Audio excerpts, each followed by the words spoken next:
Hi guys, welcome back to the Astro Imaging channel. Tonight's session, how do I get started in Astro Imaging by CJ, I believe his last name is Wagner. But as always, before that, I am going to show off our image of the week, which, let me go full screen. And right, you're seeing it, but I have to refresh. There we go, the Iris Nebula. I'm going to have to cheat. Israel Gill. Israel Gill posted this of the Iris Nebula, and as always, Israel is welcome to come on, whether it be next week or in the future, to just talk about the image. But for now, congratulations, Israel. Great image. And I am going to take back my screen. There we go. And right now, I'm going to hand it right over to CJ. Great. Thanks, Awesome. Adam. No problem. Okay, so I guess everybody can see me now. We can see your screen, yep. Awesome, great. Well, a little bit about me. My name is CJ Wagner. I'm here in Roswell, Georgia, a little bit north of Atlanta.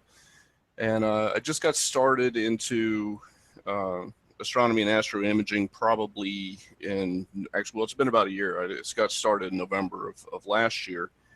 And had started out and bought a little 5-inch Newtonian and was like, wow, this is great. Wanted to look at planets, and I really have had an affinity with astronomy and science, and grew up watching Cosmos and all the good science programs as they've come around. And so I've had a really deep interest in it and wanting to learn more about it and wanting to try to start capturing the pictures that you see on TV programming and online.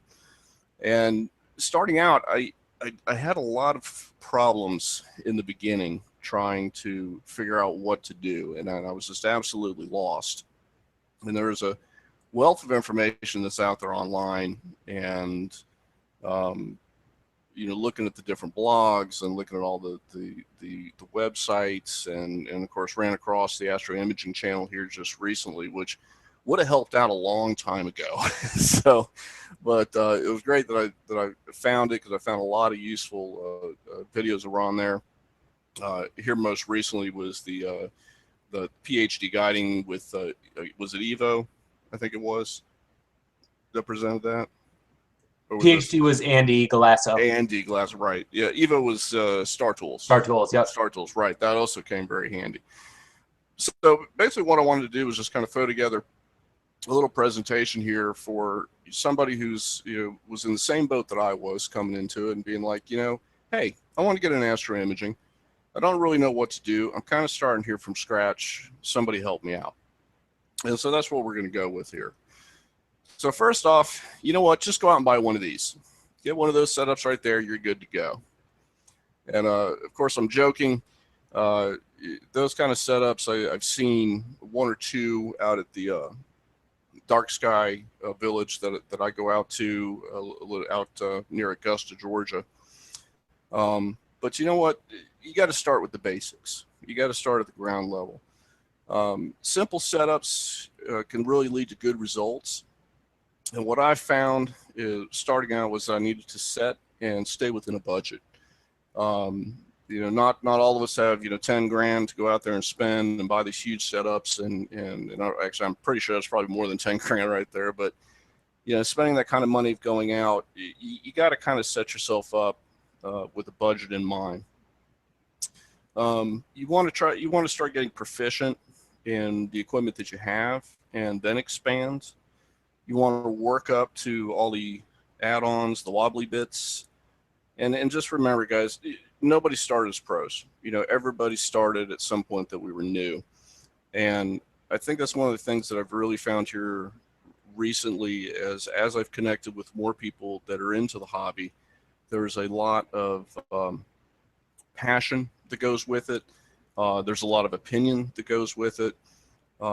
But it seems like, for the most part, the majority of the people that I've met in this hobby are really willing to get out and to help each other.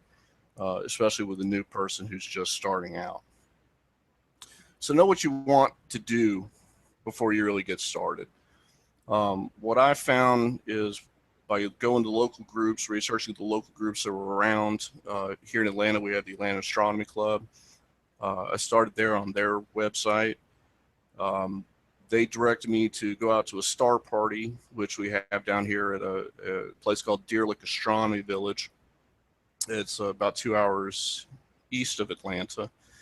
And went up to the star party and talked to a few people and kind of wandered around and was able to look at different scopes and talk to people. And everyone kind of gave me a little bit of, insight on what they had started with. I was able to talk to, there were some other new people that were out there. And of course there were guys that have been out there for years. Met one gentleman, really nice, who had started about 25 years ago out in Arizona, and had moved here to Georgia some years ago. Turned out he was actually from my hometown, just here in North Georgia. So it was kind of nice to be able to sit and to talk with him and to get his feedback on, the different types of things that he was doing and the different pieces of equipment, what he had started with, and to where he was today. The internet is a great place to get a ton of information. And unfortunately, there's so much information that's out there on the internet that sometimes it can get really overwhelming. I wrote down in a book just so many different search strings to go through. How do I start in astro imaging, my first telescope. I went through these sheets and sheets of paper, just writing down different search screens. And overall, it really helped out. But if you're not familiar really with the terminology and the technology behind it, you do tend to get a little bit flustered by it. And I think that kind of got a little bit overwhelming. For me, just starting in this and progressing through it, there was some growing pains involved. And to be honest, there was one point where I was almost like, just forget it. I'd sell the equipment that I got and just, and find a different hobby. And I didn't do it. I decided to stick with it. And this is kind of what I'm pointing at here with this is, don't get discouraged, when you're starting out in this. There's a lot of learning that goes involved. There's a lot of education. And if you take it slowly, you can get there. You can get there. There's some great websites to start out of course, obviously the Astro Imaging channel, my new favorite. There's the plug for everybody. Cloudynights.com. YouTube, of course, has a wealth of how-to videos that are on there.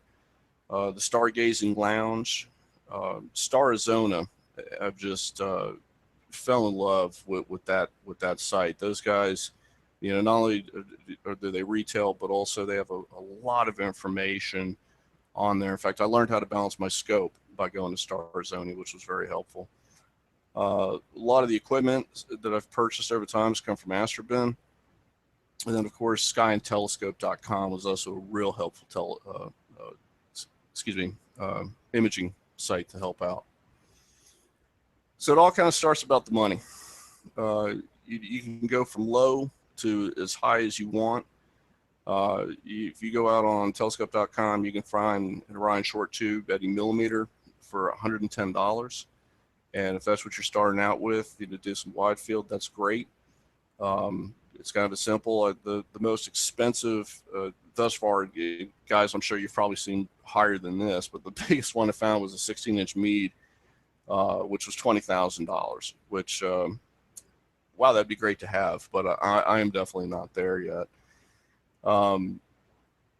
Starting out kind of practically, if you started with an 8-inch Newtonian from Orion, you're talking about $540, $550.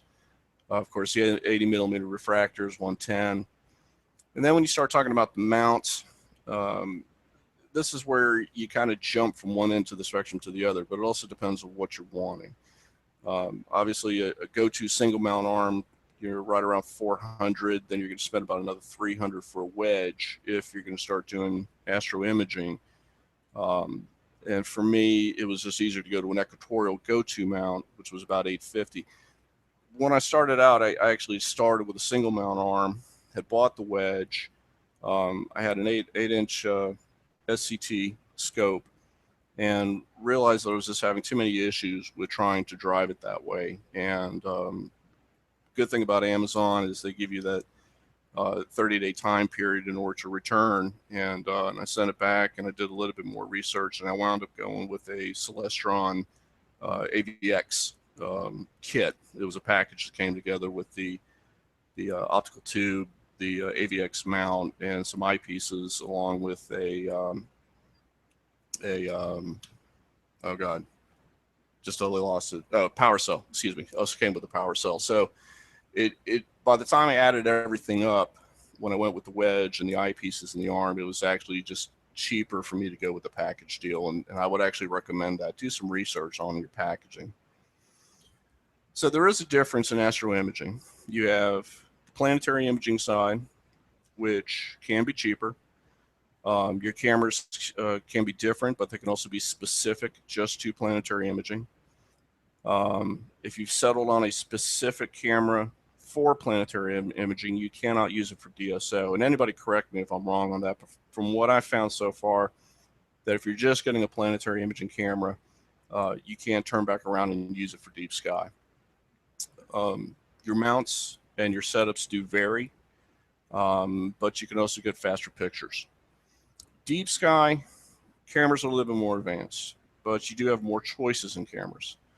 Some of the cameras that I found for deep sky, you can also use for planetary. It's just not reversible from one to the other, but I don't know if that makes sense. But from the DSO, you can go to planetary, but on some planetaries, you can't go to DSO. With the deep sky, you must use wedges or equatorial mounts. What I found, that computers are a must that you have to have on the field, and of course, need auto guiders. If you were trying to do any kind of long exposure time, you have to use an auto guider. Otherwise, you're getting star trails all over the place, and it's just not working out real well. So you got to decide on the mount. You have to figure out what are you trying to do. If you're going for planetary, sometimes the standard go-to alt-outs mounts work fine. You're just getting quick pictures for the most part. Those are great. With the deep sky, I would suggest just going straight to the equatorial mount. And of course, you have to consider about a wedge. What I found is when I started with the single arm go-to, of course, you have to have a wedge in order to do the astro imaging. And again, as I was saying earlier, I wound up spending more money getting the mount and getting the wedge, and I had to go get new bolts for it. It just became a huge issue. And had I thought about it from the very beginning, which I knew I wanted to do DSO, but I just didn't quite do enough research into it, and that made it not very cost effective. I wound up probably spending more money in shipping than had I just gotten the AVX from the very beginning. You then have to look at what kind of OTAs you want. Obviously, with the refractors, it's a lens system. The larger you go, the more money you're going to wind up spending on them. However, from what I've read and everything I've seen, they tend to be lower maintenance. They're a little bit more rugged. The reflectors, which use mirrors, are the least expensive. However, the more sensitive. My first Newtonian that I was taking it outside out the back door and smacked it into the wall, and immediately went and had to buy a culmination kit because I knocked it completely out of whack. Was not very happy that night. Couldn't do anything. Compounds use a combination of lenses and mirrors. They're a little bit more compact. They're higher weight, but they're also higher dollar. Now, for me, what I finally settled on was a Schmidt Cassegrain 8-inch from Celestron. Love the scope. There is a little bit of maintenance that's involved into it, and that's something you definitely want to read up on, depending on what type of OTA you're getting, because there is maintenance that you have to do to it. I just recently learned how to clean the corrector plate, which is not as easy of just slapping some Windex on it and rubbing it off. It's actually a pretty tedious thing to do in order to make sure that you're not scratching that corrector plate. There's a website on there, and I'm sorry, it blew itself out when I loaded it. But it's actually, it's skyandtelescope.com, Astro equipment, choosing astronomy equipment. And if anybody wants to get that website from me, I'd be more than happy to send it on to you. But it's got a great article on that link, which starts off with choosing your mount up to the wedge if you want to go that way, up to an OTA. It's very informative. Starzonia, again, a great website. They have a complete listing on their help pages for choosing telescopes, maintaining telescopes, balancing telescopes, just a wealth of information, and it has probably become one of my original go-to sites anytime I had questions. YouTube has some great people on there. There's one gentleman, I don't know if anyone else has seen him, his name is Forrest Tanaka. He has a 4-part series on telescopes, getting the telescopes and astro imaging, and just he was very, very helpful in watching his videos. If you are on YouTube and you're searching, I found that the easiest string is just choosing a telescope. It pops up a ton of videos to go through. And then also just putting an intro to astrophotography, you get quite a lot of hits that come up that are specific for that. You then have to look at cameras, the type of cameras. As remember I was saying earlier, you have your planetary imaging and then you have deep sky object.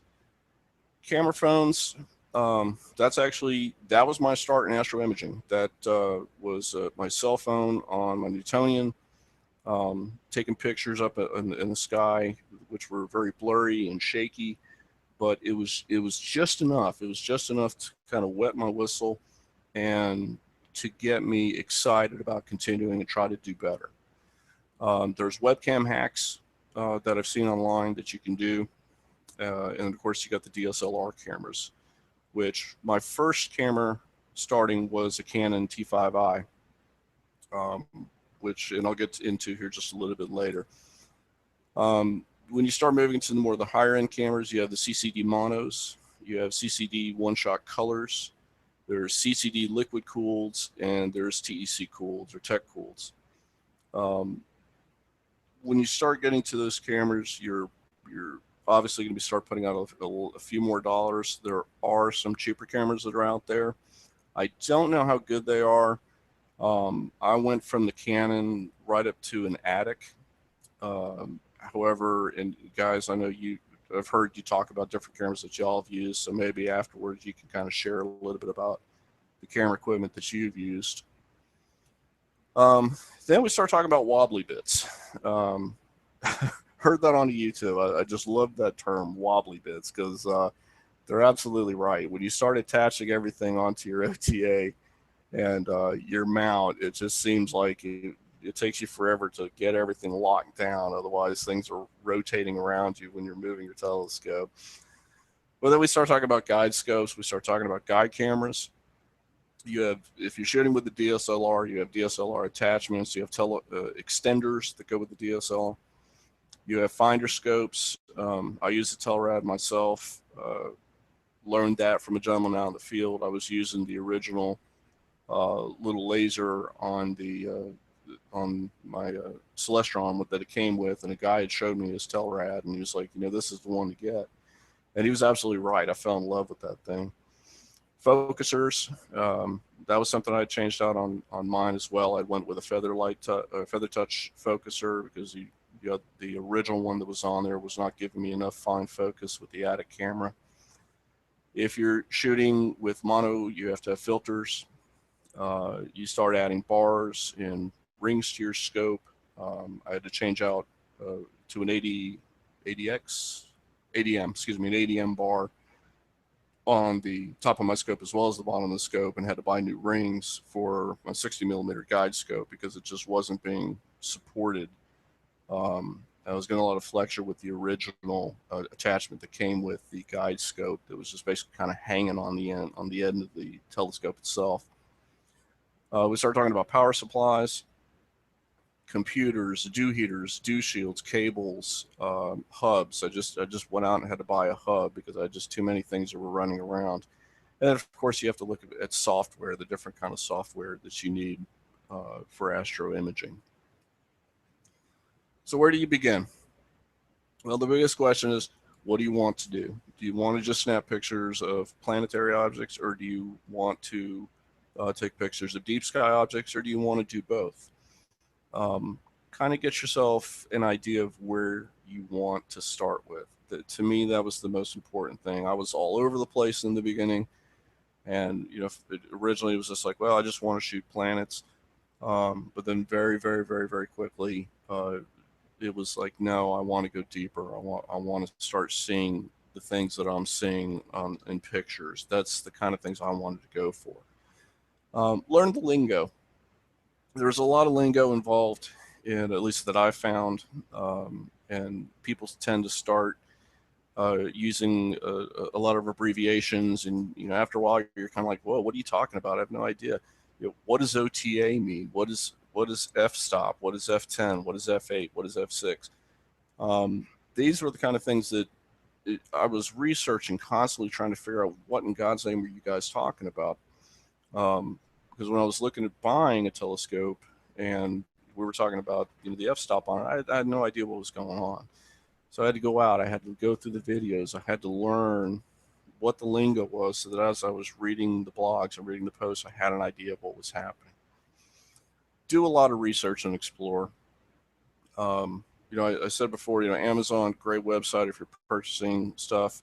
I've also found that High Point Scientific up there in New Jersey, I think they are, also have a pretty liberal return policy. And just don't go that route. Research and explore before you make a decision, and don't go and buy a scope, return, buy another one, return it, buy another one, return it.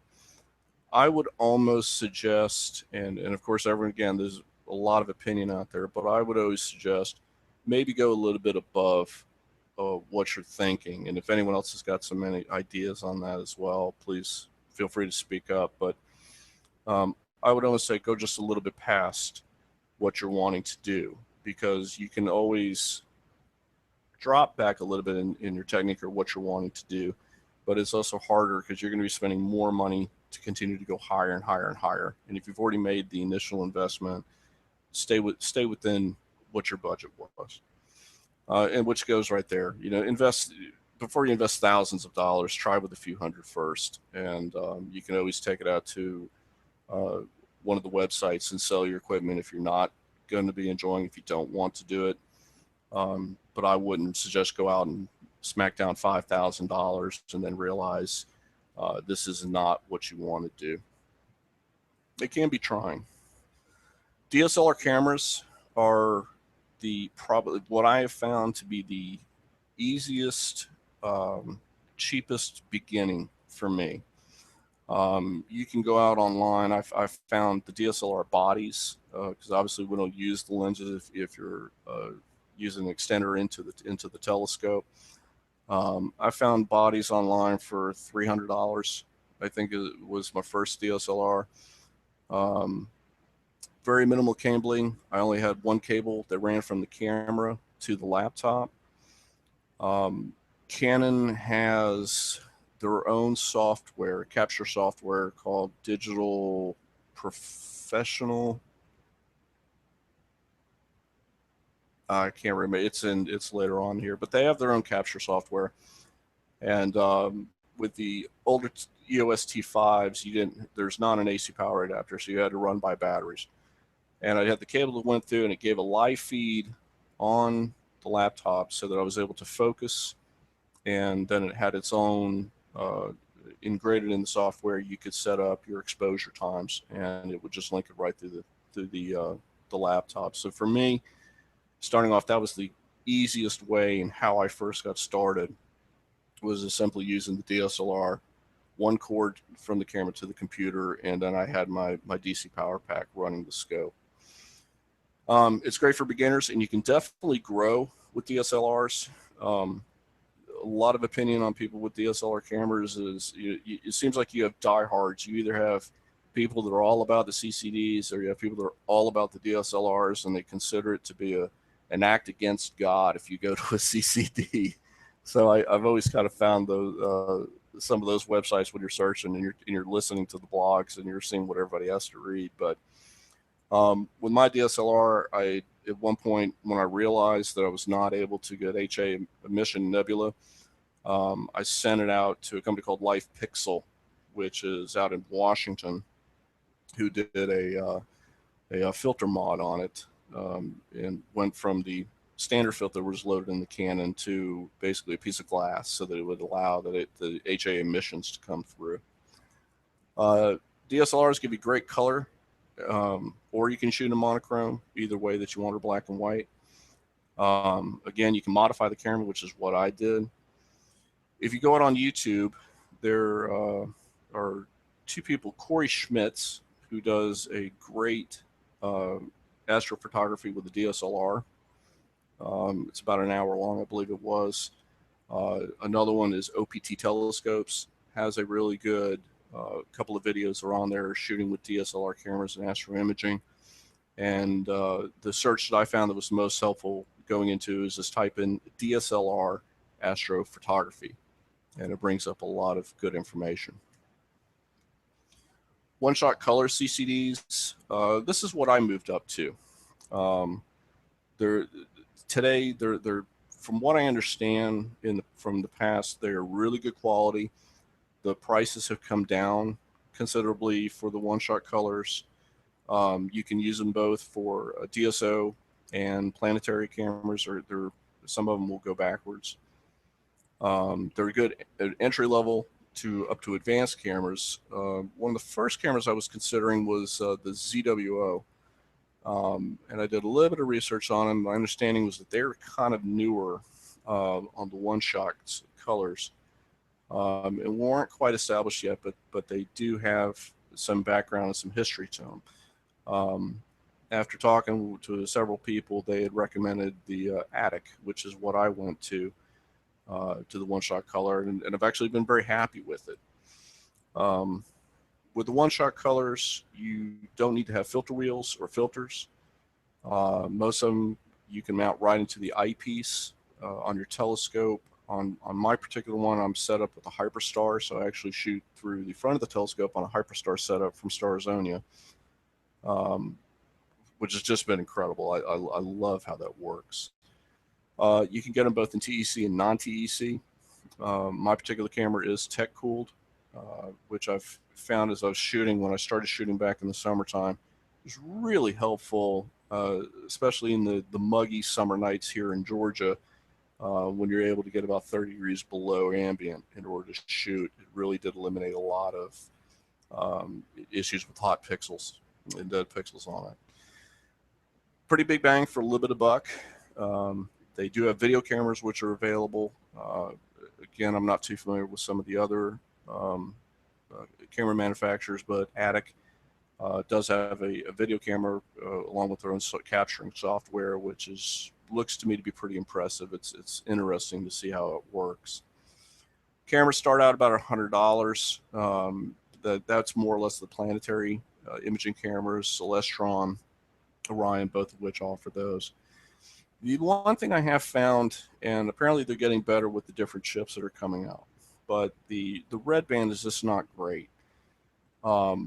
With my Attic and the Hyperstar, one of the big selling features was that if you could go onto an image, you could shoot for about 30 seconds, get a great image out of it, and be real thrilled and happy with it. And for the most part, that's kind of true. But one of the things I found with is, like if I'm shooting the Hard Nebula or shooting some more of the HA emission nebulas, I can't get away with just a 30-second shot. I'm probably running 300 to anywhere from 300 to 700 seconds of shot in order to really pull in those gas clouds. Obviously, something that mono with filters is easier to do, but with the one-shot color, just remember you're going to spend a little bit more time on trying to get that image. Obviously, there's several CCD color manufacturers. You have ZWO, Celestron, Orion, Attic, Imaging Source, QHY, QSI, Starlight, Express, and I'm pretty sure there's some more out there. And again, and maybe at the end here, the guys can also weigh in. monochrome CCDs. These can be a little bit more expensive, especially when you start getting into the higher quality ones.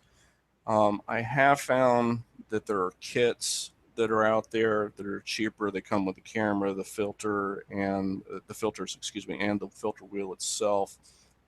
From what I've heard and talked to with people, is the cheaper they are, you're getting what you pay for.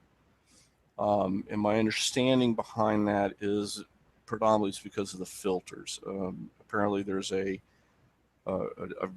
big difference in the type of filters that you can buy and who actually manufactures them. And Adam, I think you shoot monochrome, if I heard correctly, didn't you? And didn't you change over your filters? Yep, just got new filters. Just got new filters. So yeah, so a big deal. You know, yeah. I guess, you know, crappy filters, you know, give crappy results. So your imaging sessions could be a lot longer.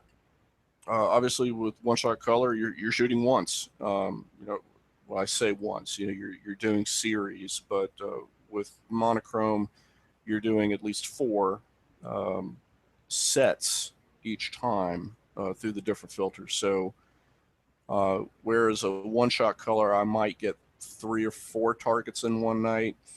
And again, for the monochrome guys, y'all can tell me better than I can, but I've heard you're basically getting maybe 1 or 2. Adam, does that sound about accurate? Kind of a hard question to answer. There's an argument that you're still getting a similar amount of signal with monochrome and filters because with an RGB camera, every R pixel is going to reflect that is going to reflect the blue and green light. And with a monochrome CCD, you could do some interesting techniques like shooting through a luminance and then RGB filters. But then when it comes down to the actual act of it, you end up having to shoot enough sub-exposures that you're happy with the individual channels. So some would say, no, shoot with your lume, then just shoot minimal RGB, and you'll save time with the monochrome CCD. I'm not quite sure it's that simple. There's something to be said for the simplicity of using a camera with RGB pixels as opposed to a monochrome camera. But like I said, not quite that simple. It takes you have to add the kind of human coefficient into it. But I don't know. That we could discuss that for probably an hour, so I'll leave it at that. I think CJ, that what you're talking about is that most people do repeat what you just said, that you can get more targets in a shorter amount of time. But I think the way you're doing that is by getting less quality data on that target. If you were to decide that you were going to take enough RGB, LRGB shots and just try to match the time that you're spending in color, yeah, you'd probably get the same picture or better from the LRGB stuff. It's just that most people don't do that. Right. It's a different style of taking pictures. And with the one-shot color, you don't tend to go into as much depth of data. But there is no question that statement that you made, that you can get more targets in with a one-shot color, is probably true. But that's because you're not taking the same depth of pictures.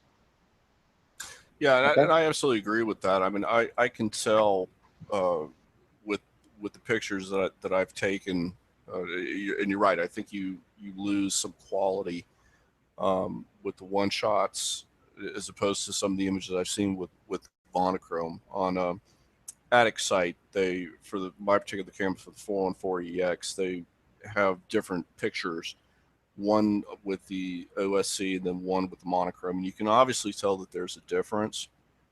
And I'll be honest, I think at some point I would like to get up to shooting with filters. I'm just not quite there yet. There's obviously a lot more involved into it than what I'm thinking, and maybe it's just because I started with the one shot. Maybe I should have gone straight to the monochrome. But coming from the DSLR, it seems Yeah, go ahead. I think that if you're coming from a DSLR, the one-shot color is a lot more easy. It's easier to conceptualize. It's easier to see what's happening. It's easier to put them all in the same basic pre-processing batch and do it all together at one time. But once you've done an LRGB, you realize that it isn't all that hard either. So to explain it is easier in one-shot color, but it's not all that much easier to do it in one-shot color. Okay. Let's see. Software. There is a bunch of free software that is out there. I was not originally, I'll be honest, I started buying software and was like, oh my God, what am I doing? And of course, after finally talking with somebody out in the field one night, they were like, oh yeah, there's a wealth of free software that's out there. And I was like, oh, okay, now I know. Well, there is. Obviously, I use Stellarium. I started with Stellarium. I really like Stellarium. There's Cartesiel. I hope I just pronounced that right. Cartesiel, Star Charge, and planetarium programs that are out there. Those two I found the majority of people like using. Capture programs. If you buy a Canon DSLR starting off with, their Digital Photo Professional comes with it. If you don't have the disc, you can still download it off of Canon's website as long as you've got the number, the manufacturer's number off the camera, which should be just inside the battery compartment. Your telescope control can be used through Stellarium. You have ASCOM drivers, which are free, which I just discovered ASCOM, here just recently. With my camera, with the Attic camera, it comes with its own capture program as well. It's called Artemis Capture. I haven't used any other from the Maxim, and then I have not used. I haven't paid for them, obviously, so I haven't used them. But what I found was with the Attic Artemis Capture software and using Stellarium and using PhD guiding, which is also free, which that just amazes me. I am so impressed with, and it seems like everybody uses PhD guiding for the most part. But I'm just so impressed with that program and what it offers. I honestly expected that to cost some money, but I was happy to see that it did not. Deep Sky Stacker I use for my pre-processing, which again is free. I just started using Star Tools, which you can do the trial free, which has full functionality. The only thing it will not do is allow you to save your pictures, but it'll give you full functionality so you can go through the entire process of post-processing your images. But it allows you to play with it first before you decide to invest the money into it. And even though I want to say it was about, was it 60? I think it's like $60, but I think that's Australian. But to me, it was valuable. I had a copy of Photoshop on my Mac, and I was taking information off of my Windows laptop and transferring it over to the Mac on a key drive, and then processing it with the Photoshop. And I don't know if anyone else has ran into this, but the new Photoshop Elements 15 is very lacking compared to the old Photoshop versions. But there are also quite a few plugins that you can buy that are for Astro imaging. A lot of how to use these softwares, again, you can get it on YouTube. AIC has multiple videos that they have out there, which I found very helpful. One gentleman who did what I thought was a really great job on PhD guiding goes by the name of Walrat. And he has a 3-part series on basic PhD guiding, which really helped me out. When I first had the program and had my guide scope, and I just bought my guide scope and my guide camera and hooked everything up and uploaded PhD and hit the go button and push your dummy, everything's great. And I don't think I did any imaging that night. It was so terrible. But I went back, watched these videos from Walrat, and it actually helped out considerably. And then, of course, ran across the Astro imaging channels with Andy, is that right, with the PhD. So that was really helpful. You're the best judge. If you're happy with it, it makes it great. With the first images I took, showing my friends, a lot of my friends were just like, oh, okay, that's okay. And a couple of friends were like, oh my God, that's amazing. And when I go look at the very first pictures that I took, I was just like, wow, this is a great job I've done. This is a really great job I've done. And then each time, as I've gotten better, and each night that I've gone out, I'm happy with it. You know what I mean? I don't really care what other people at this point say about it.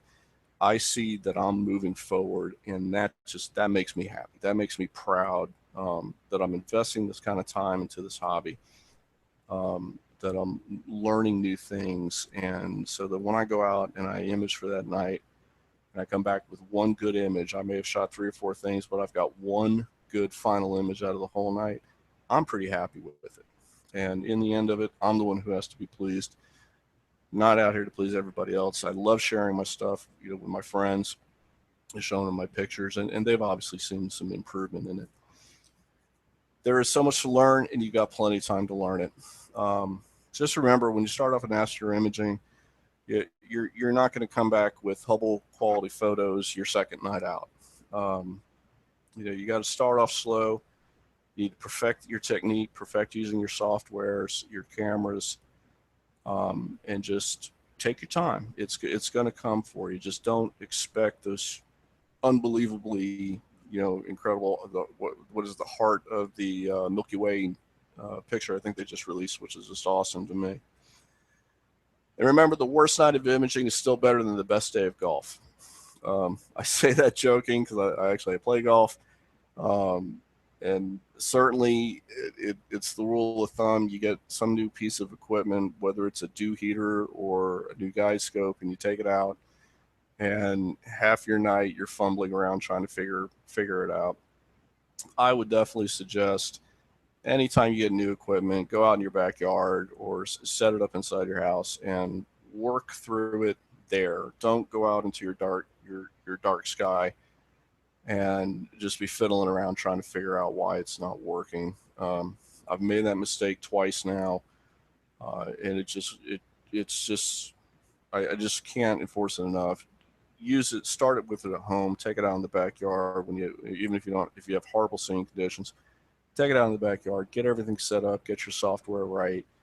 When you're adding on wobbly bits and pieces, make sure you do that in the daytime and know how you're going to do the setup when you actually go out into the field.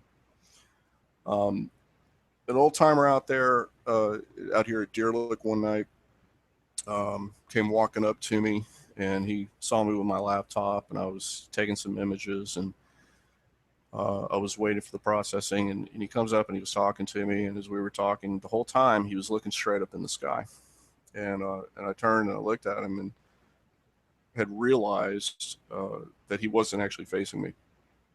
And so I looked up at this, looking up in the sky the same that he was, and my nose was so buried in the computer the entire time, I just did not realize just exactly how beautiful and how expansive and spacious that our night sky truly is. So I would always suggest, just look up.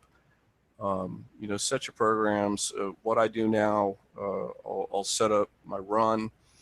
I'll get up, I'll walk away from the scope, and I'll go out towards the middle of the field and just look up in the sky and just really see, this is the reason why I got into this hobby, and look at the majesty of it all, and just realize just, how great it is to be out there. Certainly read, watch, ask, and discuss. Read as much as you can, watch as many videos as you can, ask the questions, discuss it with people, put yourself out there. For me, anytime I've started something new or a new hobby, I've always been kind of quiet and not very engaging in it. And this hobby has definitely allowed me to open up more to people and to talk to people and it took a little bit of, you know, prodding on my part to make myself do it. But now I'm not afraid to ask questions anymore. I'm not afraid to sit there and talk to people about it, because it's all a learning experience, and the only thing I can do is improve myself. This was one of the first shots I've ever taken, which was the moon, and this was with my DSLR camera, and this was the first shot, and I was like, oh my God, you know, this is amazing. And at this point forward, I was like, hey, this is what I want to do. This is what I want to stay involved in. My first shot of Jupiter, very a little bit to the thing. Didn't understand anything about stacking at this point, so I didn't get the moons in there as well. And then, and I'm not going to go through all these, but this was the first image I ever shot, which was Orion, unguided, with my DSLR, I think the second day that I had it. And to me, this was just amazing. This was like, wow. You know, I've started off on something, and you know, people nowadays, they look at it like, okay, what is it? You know, but to me, when I first started, this is what I was really impressed with, and this is what I wanted to develop and get better at in my skills. And when I got my camera modified to have the IR filter on it, I went back and I shot it again. And one of the things I found is, and I picked Orion, I think a lot of people pick Orion. I pick Orion as I develop my technique and I start getting better and I add newer equipment. I keep going back to Orion to try to get better and better. And then this is one, obviously you can see this is before I've learned processing and trying to get to where I need to be.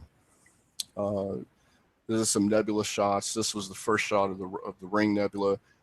Again, unguided, was just kind of messing around, wanted to see what I could get, and just doing the best I could at the time. This was probably 7 or 8 months ago, and was just getting better.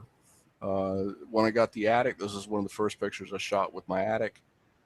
Again, kind of learning the scope. At this point, I was also starting to learn a little bit more with Deep Sky Stacker and with Star Tools. So starting to get a little bit better. Just got the Horsehead. This was a 1-minute shot with the Attic. Not great. I've seen a lot better pictures of it, but you know what? Again, it was a personal accomplishment to me, and I was really impressed with myself for doing it. First Galaxy shot, the M33 that I got with my Attic. And again, I've found as I've gone over through the course of time now that I feel I'm getting better. My pictures to me are looking better, and I've still got a long ways to go. I've got a lot to learn, but you know what? It's a good thing, and this is what keeps me happy, and this is what keeps me going out into dark sky territories. So just again, you know, read as much as you can, research, get on YouTube, search the AIC channels, and start off in with a slow gait, and just keep moving yourself up, and you'll enjoy this hobby as much as the rest of us do. And that's it. Thanks, CJ. Very cool. I do want to point out one thing Josh mentioned. On your screen where you had the I believe it was the cameras, you showed off, I'm forgetting which camera it was, in your CCD slide, but it was actually a CMOS camera, and that gets into what you were pointing out earlier about cameras that may be able to shoot planetary but not shoot deep sky, and then cameras that can shoot deep sky but are not able to do planetary. And with some of the CMOS cameras, they can actually do both, and it's a matter of the read noise basically getting low enough, the quality of the camera is getting good enough that they can shoot those fast exposures and keep the noise down, or they can also shoot longer exposures. So that's something that's kind of, we're kind of at the cusp of it right now, where the technology is catching up to the demand, and we can have cameras that read out the exposures as quick as our DSLRs, but are also able to take those long exposure photos without having too much noise in them. Okay. But it's I did want to point that out because it kind of merged into the conversation or the discussion we were having right before it. Yeah, very cool presentation. We've actually had some interesting chats going on in the chat about a bunch of different stuff. Yeah, I don't know if anyone else in the room has any other questions or comments. I wanted to emphasize that the single best piece of advice I heard, there was a lot of good advice here. Don't get me wrong, there was a lot of good advice. Was to get to a dark sky site where other people are taking pictures, or a guru that can help you through with this. You find somebody living in your hometown nearby where you can pick on and pick his brain, her brain, and learn from them. It's incredible how much gobbledygook gets put into a paragraph sometimes that can be reduced by somebody who's already read the paragraph 18 times and just say, oh, that just means this, just like that. But really get yourself somebody that knows it and glom onto them and enjoy that. I think that's one of the most important pieces of advice.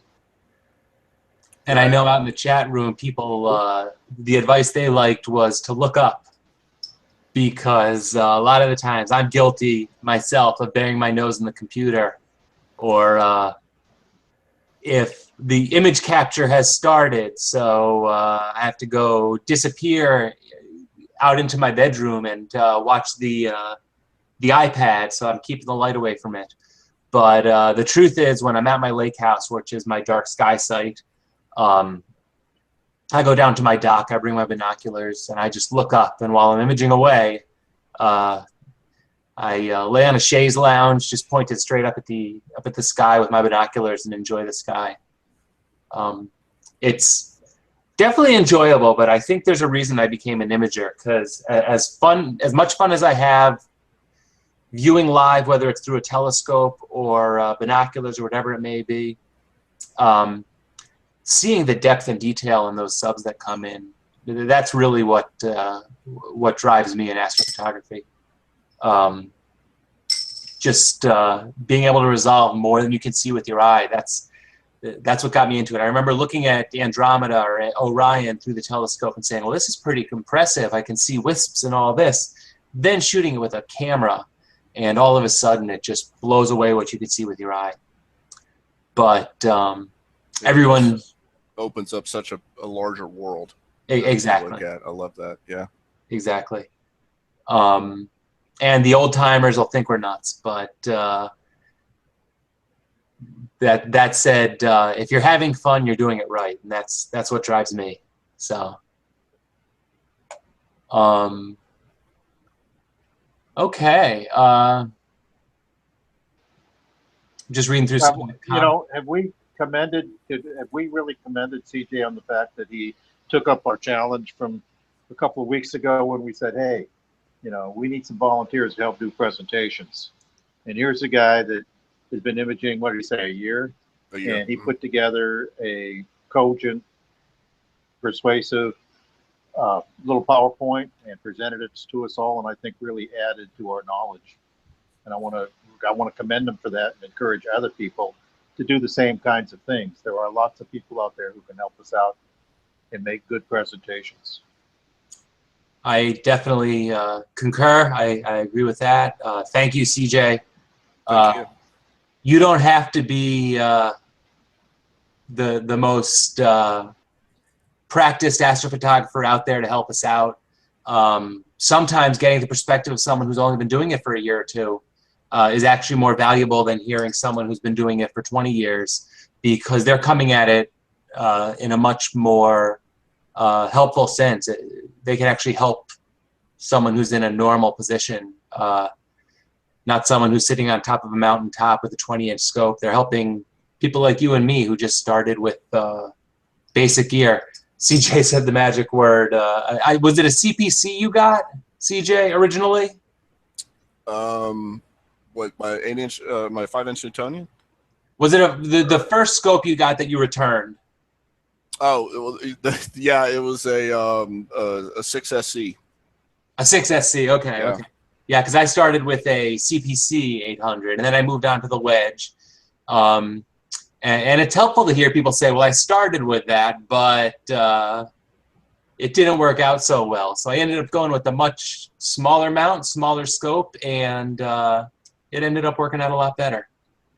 It's always interesting how that plays out. Yeah, it's good to hear everybody's experiences, what they went through, how they got to where they are today. Because, you know, sometimes you get a lot of bad information. You know, internet is a great thing. You get a lot of information, but you can also get a lot of bad information.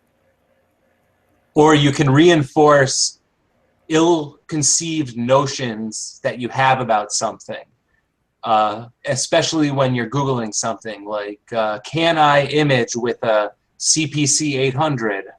And you go on and you see images people have taken with the CPC 800, where sometimes you might want to ask, should I image with a CPC 800? And you get a completely different response in that sense. Well, you could, but you shouldn't.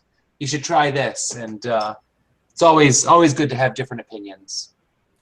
Well, you know, one of the things I found, you know, out there, and I definitely want to point out, dealing, you know, with people out in the field and with the clubs and everything is sometimes a lot better than trying to get it offline, because there is an enormous amount of opinion, and I've seen in a couple of cases where I've been on a few websites on the chat channels where very highly opinionated people that were just, you know, just slamming some new people that were, you know, trying to get information. And I've just found that if you're personally talking to somebody one-on-one, and, you know, you're out at a dark sky or out at one of the club sites or something, you tend to, it's just a different response. I don't know if that makes sense, but sometimes I agree. When you're online, you just get something that's totally different. People that are just almost angry because you decided to go with a, you know, an 8-inch SCT instead of a Dob. You know, I don't get it, but yeah, a lot of opinion. Yep. Yeah, the human factor definitely plays its way into the internet forums, and we've seen a few of those arguments. But there's a few controversial topics that no matter what, if they're posted on cloudy nights, you know, Reddit's going to be locked in 15 minutes. You just have to wait. And sometimes you have to say, don't post, just don't post anything, because it's going to go in the wrong direction. There were a few questions out in chat, and I think a lot of them we got answered. Does anyone here use a specific program, like I think they want an iPhone app. Yeah, an iPhone app to measure light pollution. Like I think one exists. I used to use, there was a way to use your DSLR to determine your light pollution factor. I think that it's on Samir Caruzi's website, where you use a DSLR. And the principle behind it, I think, works for a number of different cameras, but I'm not quite sure if it would work with an iPhone, unless you get like the histogram somehow on there. But I'm almost certain there must be. I mean, there's probably 20 of them, and a few of them are probably free, so I just don't know of any. I don't know if you're asking for something that can measure light pollution. I can measure the SQM with mine. I've got a program that allows me to measure the darkness of the sky. Right. But whether it's measuring light pollution, if that's what you're asking, yeah, I've got one. There's one called Dark Sky Meter.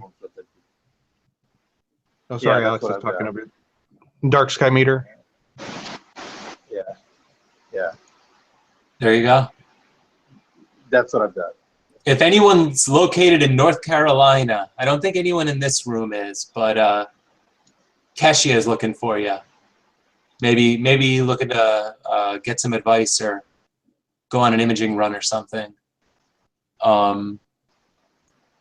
ASCOM compatible autofocusing equipment, looking for something to use with an Edge 8. You have two options.